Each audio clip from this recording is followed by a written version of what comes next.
5 men face charges in connection with a crime that happened at a Wichita Falls nightclub, and that crime has left 1 man dead and 2 others injured. There are thousands of trees around Wichita Falls. Unfortunately, quite a few of them are just like this tree I'm standing next to, dead. According to Wichita Falls Transportation Director John Burris, the rising cost of living is driving up operating expenses.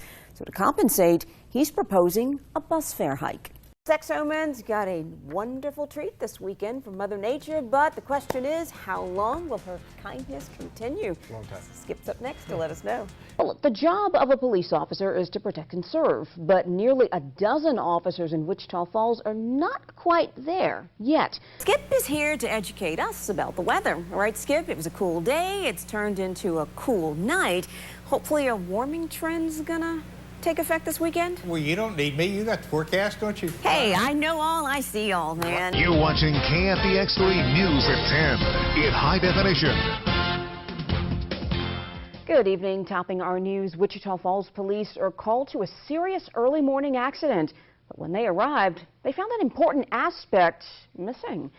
2:30 a.m. is when officers were called to the 3100 block of Armory Road. They found a damaged vehicle, but no driver or passenger. Now, after examining the scene, police say it appears the driver jumped the curb, hit a tree and a street sign before the vehicle eventually landed on its side. If you have any information that could assist police in finding the driver as well as what happened, call the Wichita Falls Police Department at 761-7792. A man authorities suspect disappeared after leading an Olney police officer on a high-speed chase is now in jail. Officials say they found Jesse Dale Gardner Jr. in a home on Highway 79 in Olney and charged him with resisting arrest. Now, that arrest stems from a brief chase Gardner reportedly led an officer on around 1 a.m. Friday. And this video shows where officials say the vehicle wrecked and Gardner disappeared in a nearby wooded area. Now, officials say a passenger was in the car. Now, she's identified as 19-year-old Paige Counts. According to investigators, she did not provide information on the driver. So Counts was arrested and booked in the Young County Jail for public intoxication, resisting arrest, and deadly conduct for throwing items out of a car and at officers during the pursuit. Well, the Air Force aims high to protect and serve, but this weekend they're adding another pledge to entertain in the air. This year's air show certainly elevated thrills to a new height, but fun was not the only thing that soared during the 2-day event. Coordinators say thanks to nice weather, attendance also shot up. There are many types of illegal drugs sold and used in Texoma. And while Wichita County authorities say their war on drugs typically involves marijuana and methamphetamine, officials say a white powdery drug is making a comeback. And right there was the bag of dope. Wichita County Constable Mark Brewer made a shocking discovery Friday in this Wichita Falls neighborhood. He was here to arrest a woman for outstanding warrants, but he says before he made the arrest, he noticed 2 suspicious men. I figured they were up to no good. Thought they were hoodlums. After putting the woman in a patrol car, Brewer says something next to the storm drain caught his eye. That something was this package, which Brewer says contained just over half a pound of cocaine. This is the largest amount of cocaine I have seized in 30 years of law enforcement. I've never seen this much cocaine in my 30 years. Authorities say cocaine has always been a problem. They've just busted more people in this area for marijuana and methamphetamine. Now they say cocaine is making a comeback. We're starting to see a lot more increase on some of our traffic stops. I know about a week ago we had a sizable arrest and it involved cocaine, and it is coming back. This is a common way of how they transport the drugs. The owner of this illegal package remains on the loose because Brewer says he never saw who tossed it, but he says his find is no doubt frustrating the owner of the package. Oh, this makes me feel really good, you know, because we just took a considerable amount of cocaine out of Wichita Falls. This made Wichita Falls just a little bit safer. A Constable Brewer says the cocaine he found has a street value of nearly $25,000, and he's currently seeking a court order to have it destroyed. In March, Deputy James Boyd was shot several times in Bowie after pulling over a vehicle on Highway 287. That stop resulted in him fighting for his life. And now that the patrol car dash cam video of that shooting has been released, it had Sheriff Paul Cunningham fighting back emotions as he sat with me and viewed this graphic video.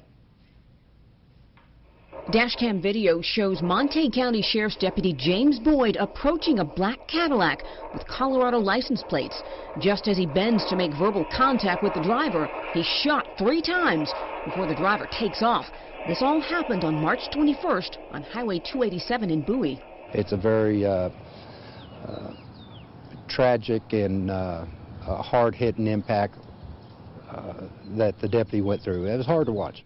You feel every round that hits him yourself. Montague Sheriff Paul Cunningham says the pain of watching Boyd slowly regain consciousness on the roadside was agonizing, especially after he learned where the bullet struck.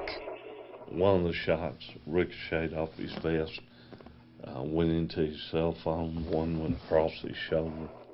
Cunningham says the third grazed his head, embedding bone fragments in his brain. 2 minutes passed before a driver stops to help Boyd, and that driver was an off-duty Johnson County Sheriff's detective. What happened? I got shot in the face. Where'd your radio? While the detective calls for help from Boyd's radio, Boyd then helps him. Radio. 1033, 1033, 1033. Give me help.